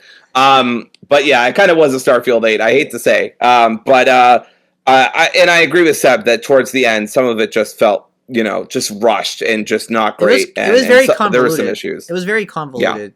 Yeah. This story was a lot more straightforward. Yes, I completely agree. They streamlined everything. This is arguably the most streamlined game ever, and just by default because it's not episodic. But yeah, I really enjoyed what they did. I think that Deck 9 took a lot of, like I said, feedback, criticism of double exposure, and just turned that into a really good game here. So very happy to see it. Yeah, I think episodic storytelling can work. Like it worked with Dispatch very well, which I absolutely love. Yeah. But this game definitely benefited from getting rid of the episodic nature of it and telling a streamlined full game. It flowed way better doing that. I hope they do that again, honestly. All right. There's many collectibles to do. If you care about trophies and achievements and things like that, there's plenty of photos to take and sketches to draw. I always enjoy that about Life is Strange games. Like it's not a major thing, but you get like little Easter eggs and like funny lines that you'll miss if you streamline. Otherwise, if you just streamline the game and miss that, there's one scene in Life is Strange 2 where they go off in the woods and his brother makes a clicker noise and it's the Last of Us reference, and you wouldn't get that if you just skipped the collectible. So I enjoy the little things like that. Like this game had a lot of gnomes everywhere for some reason. Some guy was just putting gnomes places. There was a gnome on the roof, on the ceiling panels of the bar for some reason. It was like that kind of stuff. It's fun. The environments in this game are very pretty. This is definitely one of the most prettiest Life is Strange games. Like the character models look great. When there's just some glitches with the graphics and all that, but for the most part, the game looks very pretty. This is definitely one of the better looking Life is Strange games. The New England fall look. This is I think it takes place September. You just can't miss when you put New England in the fall. I love New England in the fall so much. It's an easy win for Deck 9 on this one. Especially for me because I don't get that in Florida. Obviously, Florida looks the same the entire year. But I think it's pretty here too, but not just different kind of pretty. I think the ending, I won't say obviously what happened, but I think the ending was heartfelt, and it really was a true tribute to fans of the series, for longtime fans. I've been a fan since literally day one. I bought Life is Strange 1 in January of 2015, even when the reviews where people were like, oh, I don't understand this kind of game. This is very niche, millennial kind of game. I was there day one. I feel like it was one of my earliest platinums. And I've always been a fan of the series. I've beaten Life is Strange 1 5 times, probably, if you include the remasters. And I'm going to do another marathon at some point. So this game really felt like a true, heartfelt tribute and ending to Max and Chloe's story. And I hope that if they do another game, that they move on from Max and Chloe. Please. I don't see what you can do with them anymore. Max is successful. She has a great job as a professor. She has students that like her. She's a little quirky and gets herself in trouble and things like that, but she's happy, and now she has Chloe back. and Chloe, Chloe got Max back, and Chloe has her gig where she gets to be a band, travel around with a band, and like everybody's storylines concluded. I don't see where else you can go. Safi, I can't. I guess I can't talk about Safi because I don't want to spoil the game, but I feel like her story gets resolved. I feel like there's good positive beats that maybe she doesn't get like everything 100% perfect for her, but she gets like a second chance. But whether people would, so it's and Moses is already going to be successful. He's getting a really great job, and people view him as a very amazing scientist, and he's going to be very successful. Everybody's story got a nice conclusion. I'd be ready to move on to another set of people now. I agree. I thought that I don't know how, especially because the expectations from me and like bringing Chloe back is a huge risk. But to me, they did pay it off, and they did stick the landing. I don't know how, because like again, I don't want to talk about endings, but it felt like a good resolution. There's some bittersweetness if you don't get the maximum good ending, which I didn't, because fuck that, it's just a pain in the ass to get. But I did get like the second best ending, which is in terms of the fire. You save everybody that you can, which I don't think it's not a spoiler. Obviously, that's the whole point of the game, right? Yeah. But I thought it was very, very satisfying in general. The way that Chloe and Max's relationship played out and everything that ended up happening felt earned and good, and there were teases for things to go one way or another, and I felt like the direction that they landed on was good. I can't get into that because there's spoilers, but the top rated review for most helpful on Steam, I think it's just an utter load of bullshit. It's like a not recommend, and I think it's just it's a very like anti-price field stance, which is fine. You don't have to be into them shipping, but it's like I just think it has a very toxic view of what's going on in the game. But yeah, I agree with Seb. I want to also say while we're here. Voice acting across the board, very well done, but especially Max and Chloe. And as I just said, the ending felt mostly earned and justified, as well as satisfying, which is amazing that Deck 9 were able to pull that off after a decade of Life is Strange 1 hype. I think it works because they went back to the drawing board and they went back to its series roots, and they went back and made this game feel more like Life is Strange 1 and Before the Storm, which was very grounded games. Like there was a supernatural element to the first game, but at the core of the game, it was about Chloe and Max's lives, right? Like it was about their relationships with other people, them getting through school life.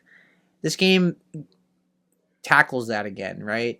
Max is like, she's a teacher, and we're learning how to work with her students and become a better teacher. Chloe is living a life traveling as part of a band, and like they feel like real people, and it's not going for convoluted supernatural multiverse timelines and convoluted ways, and like the series has got ridiculous at times. I think this game went back to Chloe and Max being the main focus and developing them as characters. I think a lot of people we're not happy with the sequels of Life is Strange because I think a lot of people wanted to see Arcadia Bay be more explored. People wanted to see the what's his name, the villain of the bully guy that was rich, his family, right? Well, I forgot their names of them. But yeah, I know who you're talking about. I don't remember his name. People wanted them. There's a whole storyline that they never touched with that because it's like you could have did a whole prequel or something like there was so much you could have did. I think Life is Strange was missing the grounded storytelling with the supernatural element in it, at the core of the game, it was always about Chloe and Max just hanging out, talking about shit, going to a junkyard, going on adventures, sneaking into offices. That's what we were missing from a Max storyline. That's what we didn't get in Double Exposure, because I don't think Safi and Moses could live up to Chloe and Max's relationship. And now that we got that, I feel like it worked perfectly. So that's why I feel like this game is much better. Yeah, so finally, I already talked about this, but this game just redeems the series from Double Exposure. Double Exposure was hated by a lot of Life is Strange fans. Like I know people that hate that game, and the series it did not sell well. It almost killed the franchise, honestly. Like Square Enix could easily said, nah, we're not making any more, and scrapped it. Thank God they didn't. And hopefully, not this game is at 85 on Metacritic with only 4 reviews, but it's this highest rated game in the series, tied with the first game, and hopefully it sells. People seem to be more happy. I've seen mostly positive. Some fans have issues that we can talk about, I guess, but I think most people are definitely feel like this game is a lot better than Double Exposure, and we'll see if it sells well. I hope it does because I want more Life is Strange games. But if not, and if the series is over, we at least get games like Lost Record and Mixtape and things like that. So it's not like this genre is dying. Like there's Annapurna games and things like that. So yeah. All right. So that's the positives. Let's get to the cons. Now, like, it feels like we have a lot of cons, but they're not like major cons for me. These are more like small. I won't say they're bigger than nitpicks, but they're not like. They're minor issues. Yeah, they're like minor. The lighting and character model issues are definitely there. There's glitches and pop-ins, and Max's hair, especially for me, just looked off in the scene. Like anytime they had like a back shot of her hair, the brown of her hair was just like the pixels were just like bouncing around. Like it looked a little off. Yeah, I had a couple times where I literally entered a scene and like a character's model would like disappear for a split. Like that happened once, and then a couple of times like the model would like load in at like in an instant or something. There are weird tech issues, especially with hair, that I noticed. Yeah. The hair kind of looks like a gel. I'll also say Moses kind of. I know that this is not the case, or I'm pretty sure this is not the case, but because Moses is so smooth and he's so like, I don't know, he just looks so full. He kind of looks like AI. I know it's not AI because I don't think Deck 9 would do that. No, but just every time I looked at Moses's face, it just looked so glossy and smooth. It reminded me of like an AI photo, but maybe I'm just in the minority there. It's not AI. Yeah, it's not AI. It's just that like he looks too much like plastic sometimes. Yeah, there's a very plasticky feel. But yeah, I had lighting and character model issues too. Some typical Unreal Engine stutters. Nothing huge, nothing game breaking. I didn't have any crashes. No. But just little moments where I wanted to invest emotionally and like maybe a tick or two I couldn't because, hair follicles looked fucking weird or whatever. Yeah. That was definitely an issue. I think the problem, and this game, this always been in the series, is that like how like this game tends to like have scenes where like it shows like different scenes of the room, like different clips of the room, like when like there's a scene you kind of lets you just sit there and fester with your thoughts, and it plays music and it shows different parts of the room, like it'll show a bed and the camera zooms around, right? You know what I'm talking about? Yeah. Because it does that, the game, it's in real time, I guess, so the game has to pop in the objects, and the game can't handle that. So like it will like show a clip of a bed while the camera's zooming, and the game's still processing, like trying to get it in there. So that's how you get like a bed popping, because it's trying to processing the visuals in the room while it keeps moving different scene to scene. They never seem to get that right. It's always been a problem in every game. Unfortunately, it's just part of Life is Strange. It's not a big series. It's not a big budgeted series, obviously. So Life is Strange is very niche. It's from Square Enix, but let's be honest. It's not a big series. It doesn't have a giant budget, so you can feel it.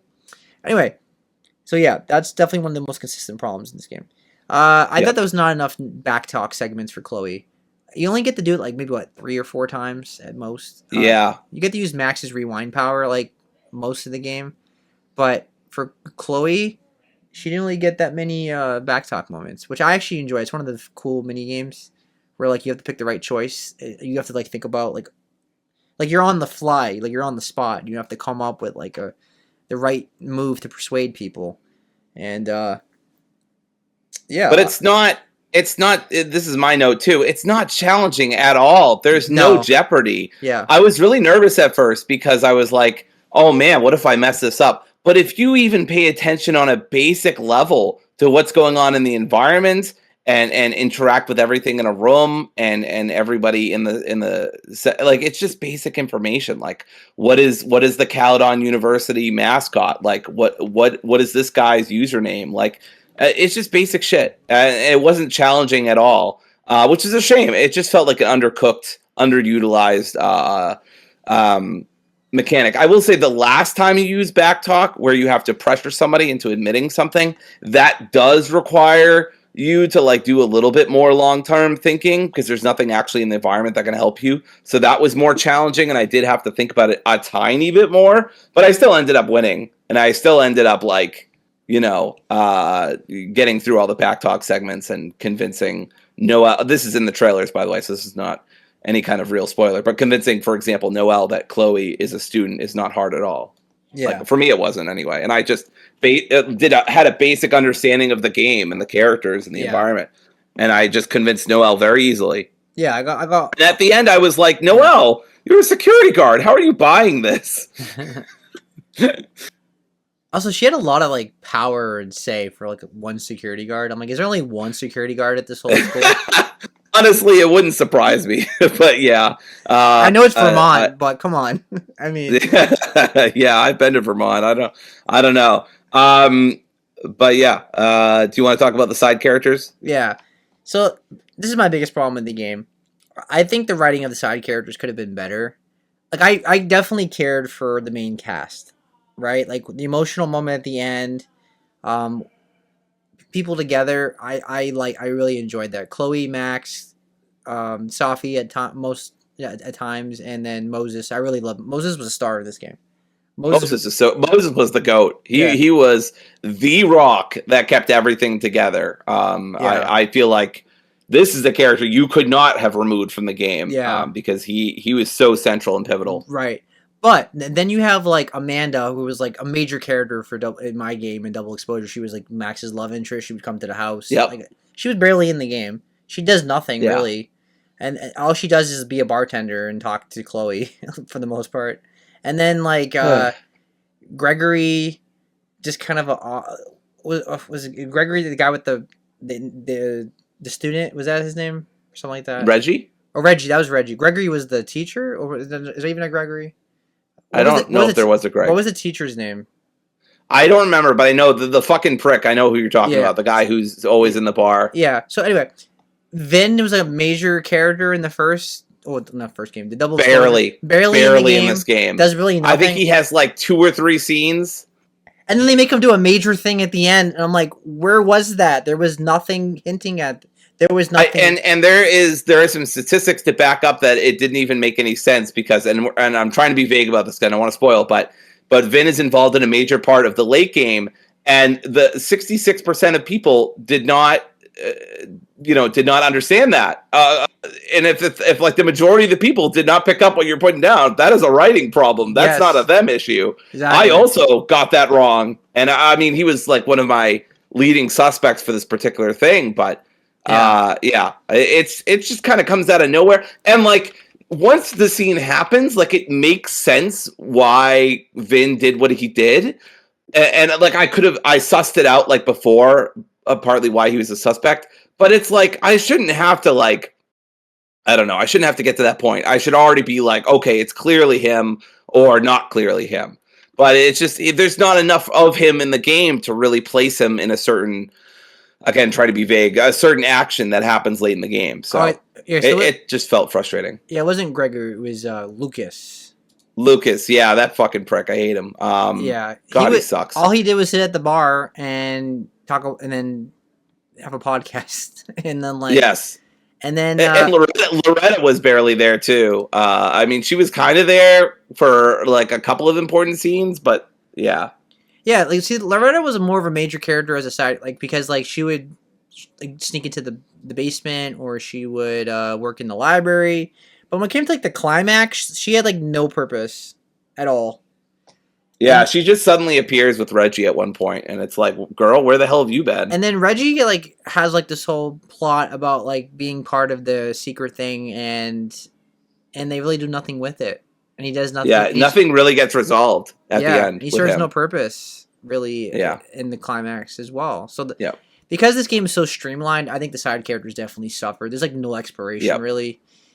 And then, like, Yasmin would randomly show up in a couple scenes, and they did, like And it's like, girl, you're not the president. Like, what are you doing here? Like, do you not have a day job? Like, what's happening? I was kind of confused because, like, she walked around like she was still in charge, even though they said that she wasn't. And, like, why was she in the office talking to the president?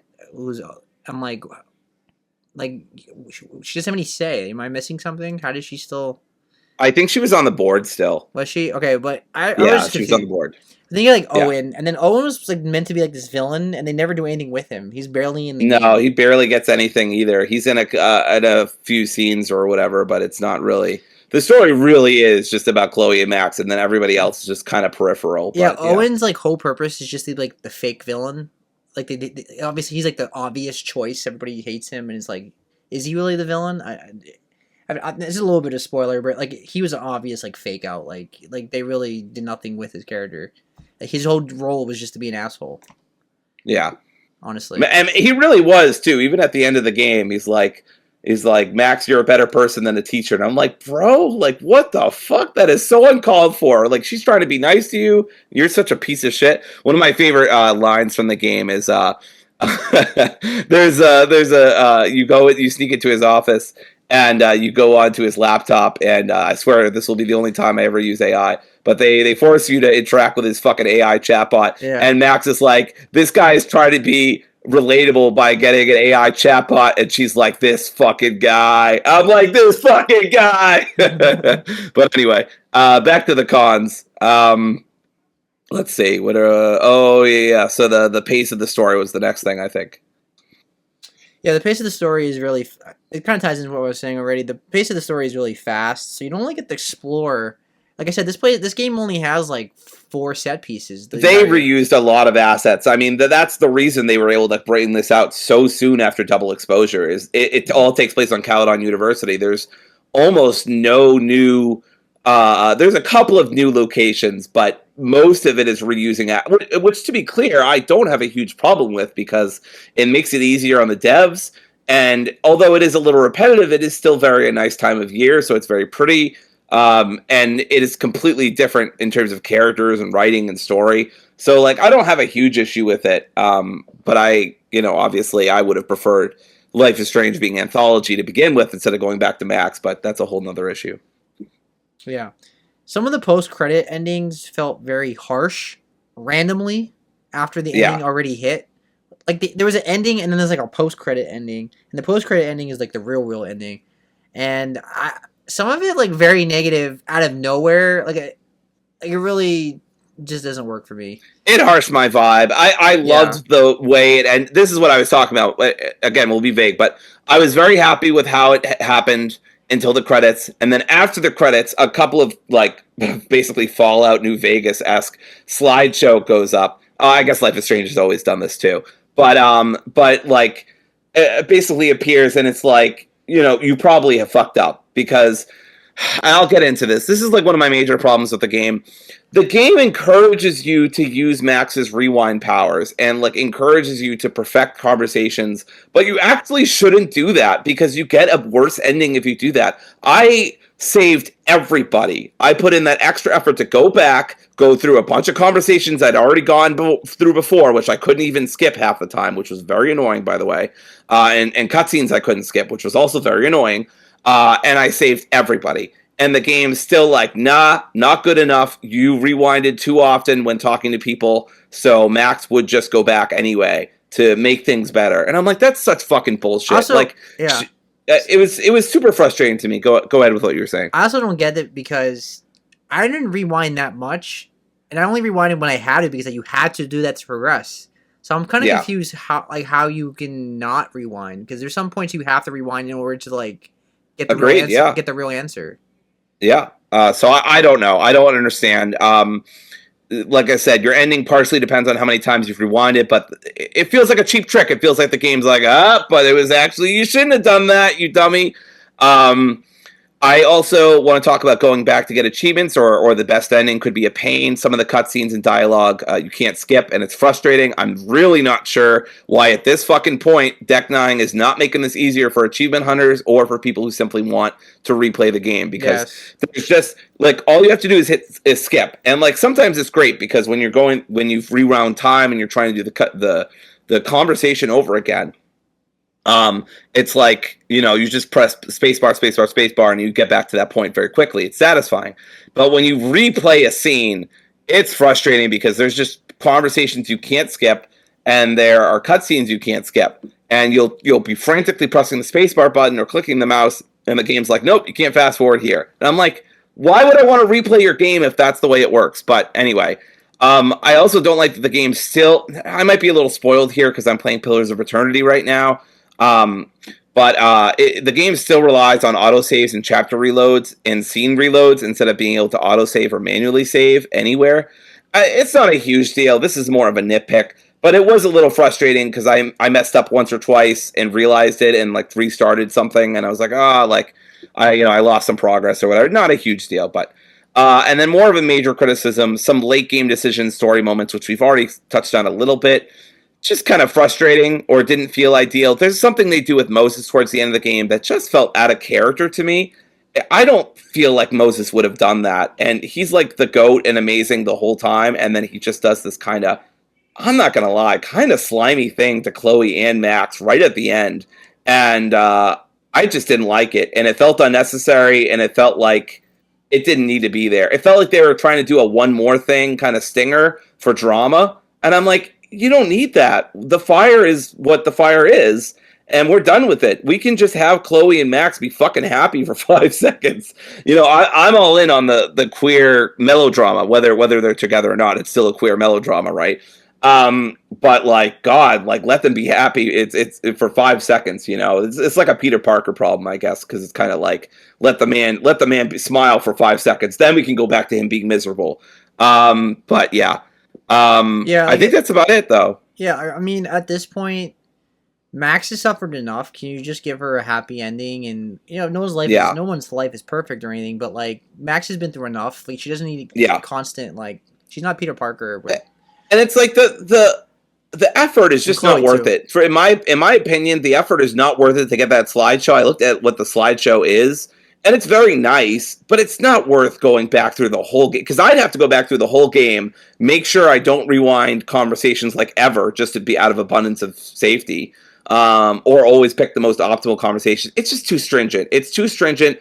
Otherwise, you get a bittersweet ending, and I don't like it. They should just have a happy ending. So, I mean, I'm sure the canon ending is the golden ending, right? The best ending plus, what ends up happening. Yeah. So, but it is frustrating. I feel like they could have been less stringent with that. I feel like saving everybody should be enough for Max to be like, okay, I don't need to go back. I can move on. Yeah, this shouldn't even been a post-credit ending. This should have just been the ending, and that should have been it. I completely agree. Yeah, it should have ended at the credits.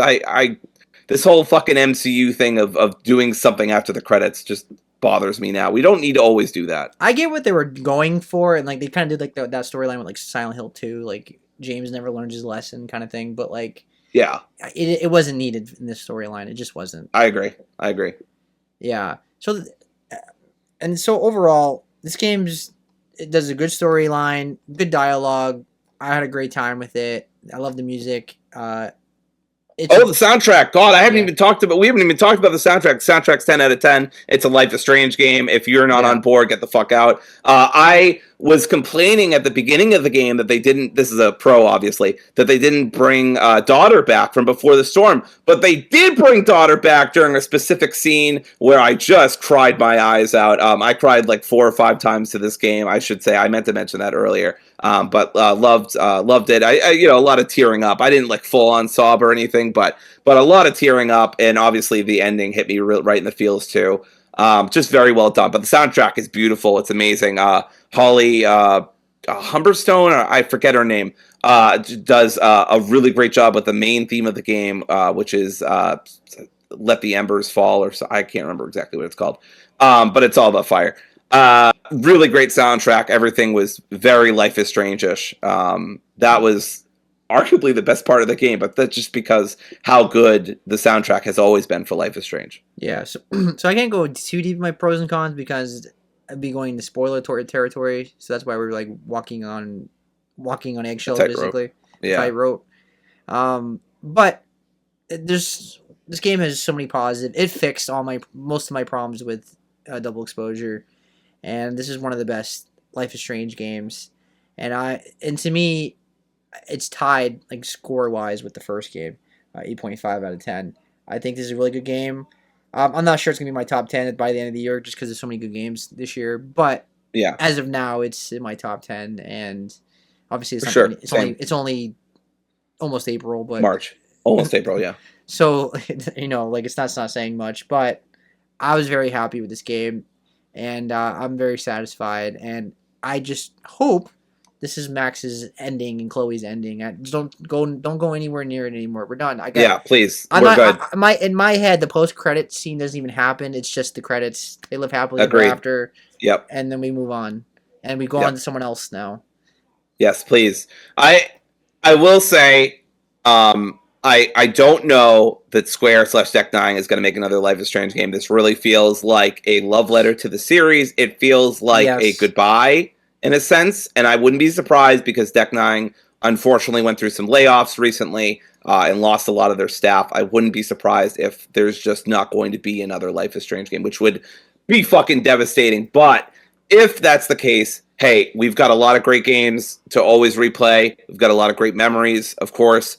And they finished on a high note, which I think is the most important thing. I can't believe they pulled this off. I had so much skepticism. Even after this game officially came out on Thursday, I still was playing Pillars of Eternity because I'm like, I don't know. And also, Square didn't let reviewers. There was like the embargo was after it came out, and I was like, red flag, red flag, red flag on the field. Like that's sus as hell. But it ended up just being because Square just didn't want the negative press for Deck 9, or they just didn't trust Deck 9. I don't fucking know. But yeah, I'm not a big fan of Square corporate these days, especially because they barely recognize any series that make them bajillions of dollars. I'm looking at you, Kingdom Hearts. But yeah, they Deck Nine did it. I mean, they cooked. They pulled it off. I can't believe it. I'm very surprised. I'm very happy. Technically, I don't rate things on a 10 scale, but I just did it just to be simpler here. But 7, I basically feel the same exact way. I'd say on a 5 scale with decimals, this would be like a 4.25. But like really close to being like a 9 or a 4.5 for me. It's if they fix the tech issues and if that post-credit scene wasn't there, I think this would be like a soft like 9 out of 10 kind of situation for me personally. Yeah. But a much improved game over Double Exposure, which felt like a Starfield 8 to me, and this feels more like almost nearly a 9 out of 10 kind of situation. I loved what I played here. I put about 12 hours into it, probably closer to 11 because similar to Seb, I had to walk Xena at one point for about 15-20 minutes. But yeah, overall, I'm very happy with this. I got very emotional. I love these games. If this really is the end, then I'm very appreciative to Deck 9 to be able to finish on such a strong note. And I think I still like True Colors more, but I would say that, barring a replay of Before the Storm and Life is Strange 1, which I'm way overdue for, this is probably my second favorite Life is Strange game. Maybe Life is Strange 2 would be better. I'm not sure, but rankings gets all complicated. But yeah, I loved the game. Loved it. I have criticisms and problems with it, but overall, it was a really great game. Yeah, like there's one problem sometimes with the series is they don't know how to stick the ending, stick the landing. True Colors, I think is the best game in the series, but even that game had a problem with the climax and a rushed ending. Yeah. And Double Exposure had the same problem, and then this game, the post credit scene kind of ruins the ending a little bit for me. Yeah. But yeah, as I said, I loved Life is Strange. If this is the ending and the finale of the whole series, then I think they did a good job ending it, and I'm happy. I'm not happy it's going away. I'm just happy that okay, I can live with it being gone now. Like you ended on a nice note. You wrapped up everybody's story, and we got plenty of games like it. I've got the Annapurna games. You got Mixtape, and we got Lost Records, and Don't Nod. Is still around. They're working on some of their games right now, but it's not like they're going anywhere. So even if Life is Strange is gone, we'll have games like it. We'll have the spirit of the game. So it's not this genre itself is not going anywhere. I mean, Dory, you play a lot of narrative games every year, so it's not like it's not like this is the only game franchise in the world that does this. Yeah, absolutely not. Yeah, but I do hope they do. I hope in a couple years we get a new one and it's different cast, Cause what I like about Life is Strange 2 in True Colors is that it's a whole different setting, whole different characters, different themes and things you can tackle. Like Life is Strange 2 was able to tackle what it's like to be a brother, which I can relate to. Obviously, I'm the older brother. There's themes about immigration you couldn't tackle like Max, right? Like they did a whole storyline. Which Life is Strange 2 is probably the most relevant game in the series at this point. Yeah, unfortunately, yeah. Yes. So you can't do things like that, and if you keep doing Max's story all the time. So, I hope they do another storyline. If they do another storyline, it might be similar to Life is Strange 2, actually. I could see them tackling an ice storyline, honestly.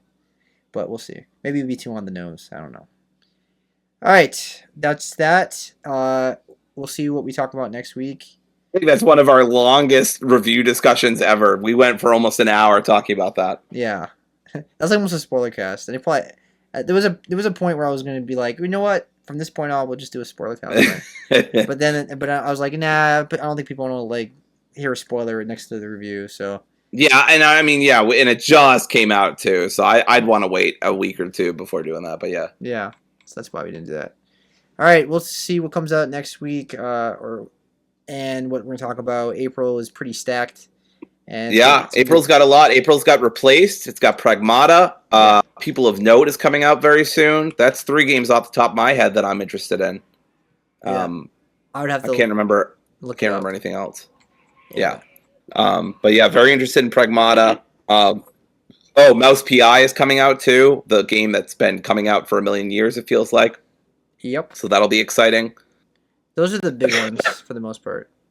Yeah. There's a little games here. I mean, Soros coming out. I don't think either of us are. Soros, that's right. That's right. Late in the month, almost May. Like literally the end, I think.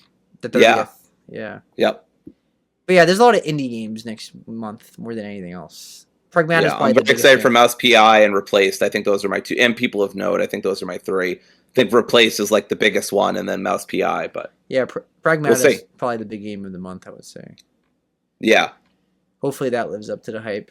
But we'll talk about it next week. Next week doesn't have anything new though, so I'll probably spotlight if I spotlight anything, an older game I've been playing or whatever.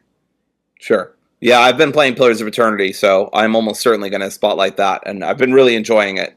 This is my year of playing maybe not always very long, but very notable RPGs that have a decent length. So.